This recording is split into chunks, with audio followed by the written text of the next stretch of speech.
welcome back to my kitchen table. Third time's a charm with the intro because my camera refuses to focus. If I'm anything, I'm transparent. Really hope that at this point anyone who's watching this appreciates the dry humor.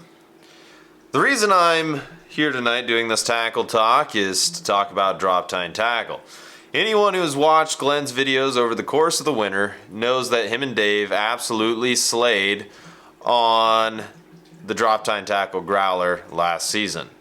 Of course, right now I'm getting interrupted by the cats because for the love of God, I just cannot do one of these without these little guys. I'm not a huge spinnerbait guy myself, which, you know, if you follow my stuff, you know that clearly I probably don't throw them as much as I should. Those of you who have success on spinnerbaits are probably like, go ahead and keep not throwing them. We'll catch all the fish. Connor, I'm thinking of you as I say that. Anyway, I got a wonderful care package from Thatcher and Jodi at Droptine.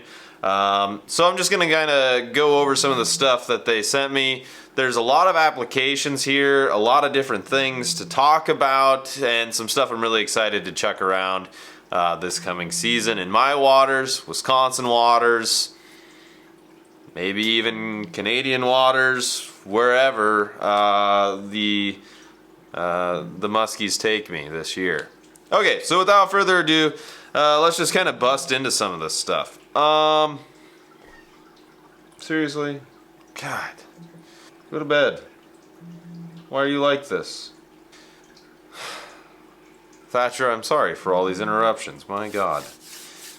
Okay, so without further ado, let's start busting into this. You guys have seen the growlers before. Thatcher was kind enough to send me a couple more for this coming season. You know, I don't know if I'm going to end up putting another skirt on, or not skirt, a twister tail on these guys or not, or if I'm just going to leave them as is. I'm not really sure. I haven't decided yet. But you can just see the details. Just, these things look phenomenal. I mean, look at that guy. Copper blade, just like got a black and brown skirt. Jodi does such a good job of tying these. It's really quite ridiculous how good these look. I'm not a big spinnerbait guy, but I think these are the kind of spinnerbaits that are going to end up converting me. I actually got to talk to Jodi a little bit at the Minnesota Muskie Expo, so that was really cool. Unfortunately, Thatcher was not there at the time, but he and I have been communicating plenty over the interwebs. Here's another one. This is, I believe, their black perch color. This is just, I mean, it's just going to work anywhere that it's thrown. You got a black blade there. You got kind of a perch skirt. Just out of control. Bluegill, perch, whatever. It's just going to crush. There's no doubt about it. Especially some of those shallow weeds. We've got a lot of curly leaf pondweed that comes up. It's invasive, but it's all over the place here in Iowa. I'm not mad about it. It gives the young of the year fish a place to hide out, hang out, and kind of keep away. So then that way they don't get eaten or preyed upon.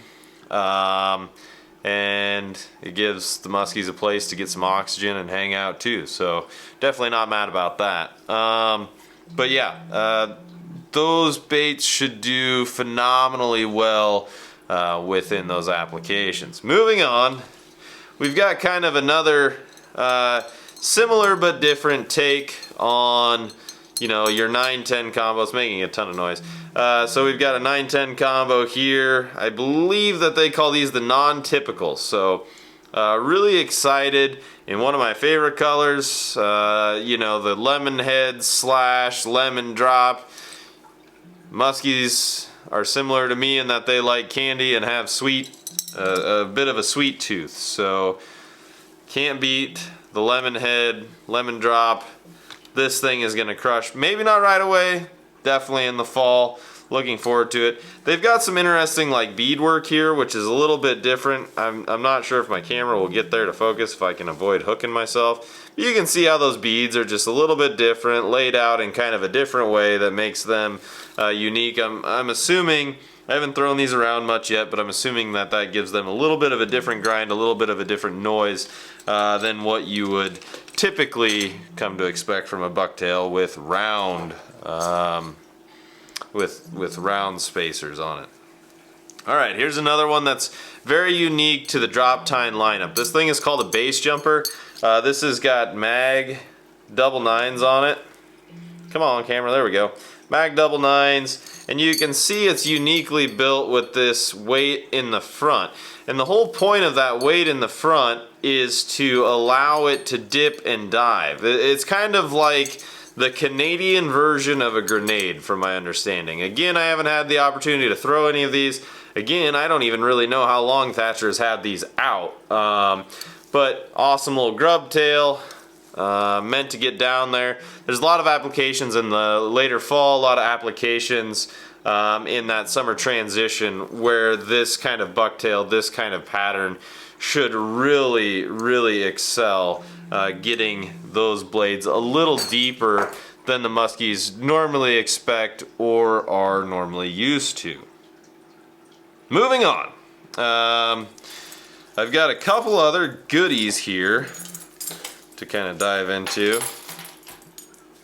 Here's another one of the spinner baits. This one is known as the triple deuce. You can, I would imagine, be able to guess why it's called that. You've got 3 sets of double Colorado blades on this particular spinner bait. Another cool thing is they have the ring up front, so if you're trolling or in a place where you're not, where the cover isn't quite as heavy, you can throw on another treble hook up front. So again, I think this is like Lake of the Woods sucker or Lake of the Woods Cisco, something of that nature. I mean, these skirts look awesome, colors look awesome, just really good natural kind of walleye, kind of sucker color. I'm really looking forward to just kind of slow rolling this guy around. There's some places with some trees in Iowa where these things should excel and do phenomenally well.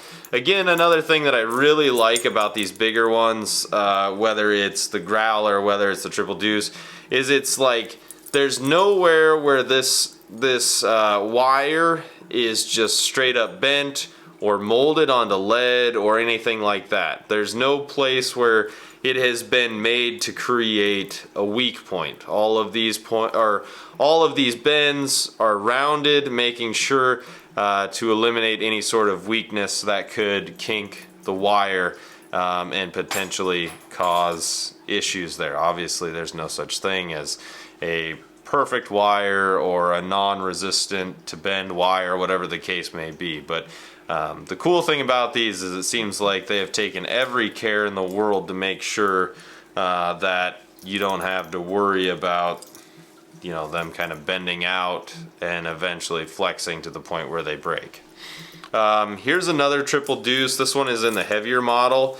Again, in that lemon head kind of color that I really like. Got the chartreuse tail.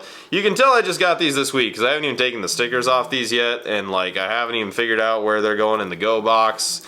I should probably do a tackle talk of the go box at some point, but I haven't yet. Again, you got the double, I think that these are probably 7 or 8 Colorados up there. Again, the no bend program or kink program, whatever you want to call it. Perfectly spaced, more blades. And this one I ordered to have a little bit heavier of a weight up top, so that way potentially we could use it for trolling if we needed to, and like if I wanted to run it over shallow weeds, I could still do that and just absolutely burn that thing over the top. So I mean, just a huge profile. Yeah, these things look phenomenal. Thatcher and Jodi are out of Nestor Falls, Ontario, for those of you wondering. Alright, the last thing on the list, I haven't even opened these yet.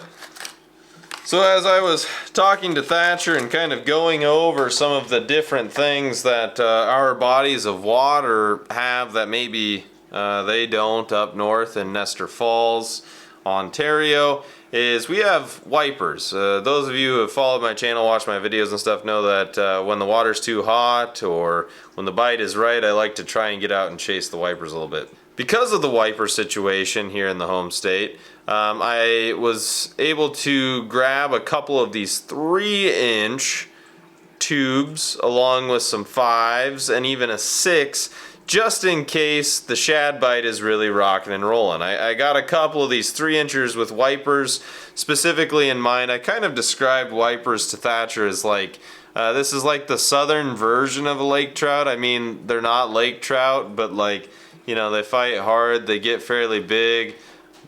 You fish for them if the muskies aren't, if you're not able to fish for muskies, kind of, sort of. So anyway, I know a lot of people live and die by the wipers. They're a lot of fun, but that's part of the reason I got this little guy, is just for the wiper program. Camera doesn't want to focus. So that's the 3-incher.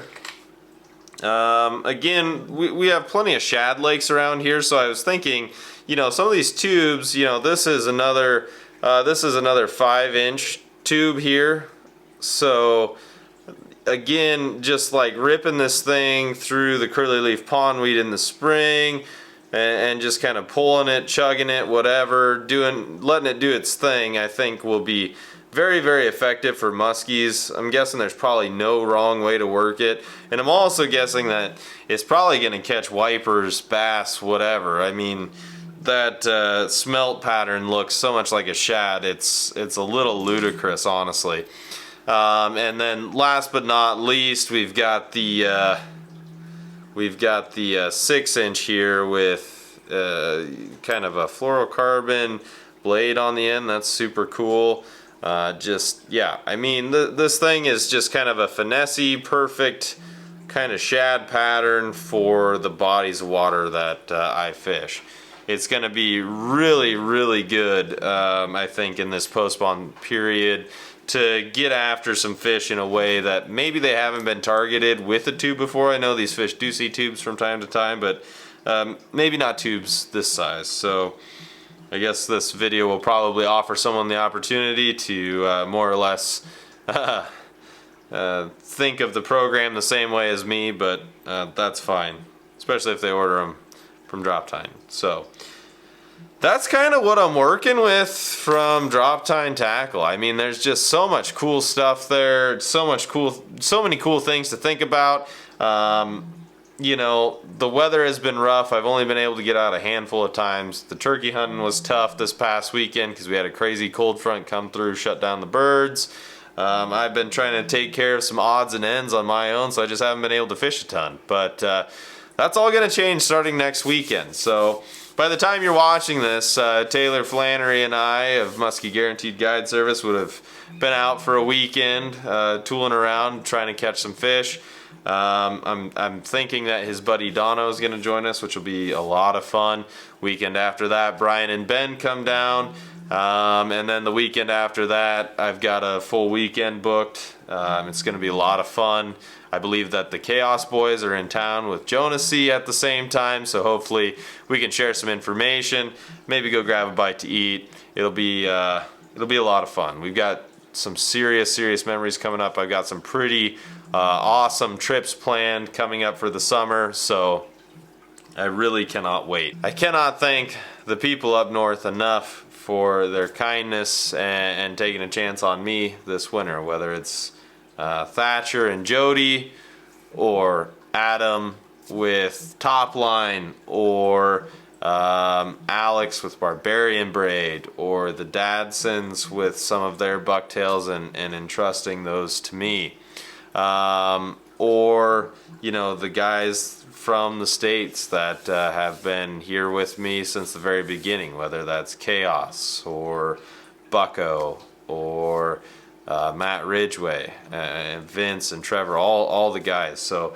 I cannot say thanks enough and cannot express my appreciation enough for everyone taking a chance on me and all the help that they provide me along the way. It's going to be a wonderful season, and if it's not going to be from lack of trying. So as usual, thank you all for watching. I'm glad that people enjoy the tackle talks. I'm glad that people are interested in the stuff that I am putting out there. I'm not going to talk about and show things that I won't be throwing throughout the season or that I don't have faith in myself. All of this stuff is going to find a way into the program at some point this season. So As always, thank you for watching. I greatly would appreciate if you would subscribe and show your support to those who support me. Have an awesome 23 season. Good luck on the water. I'm sure I'll see you out there, and I'll catch you in the next one.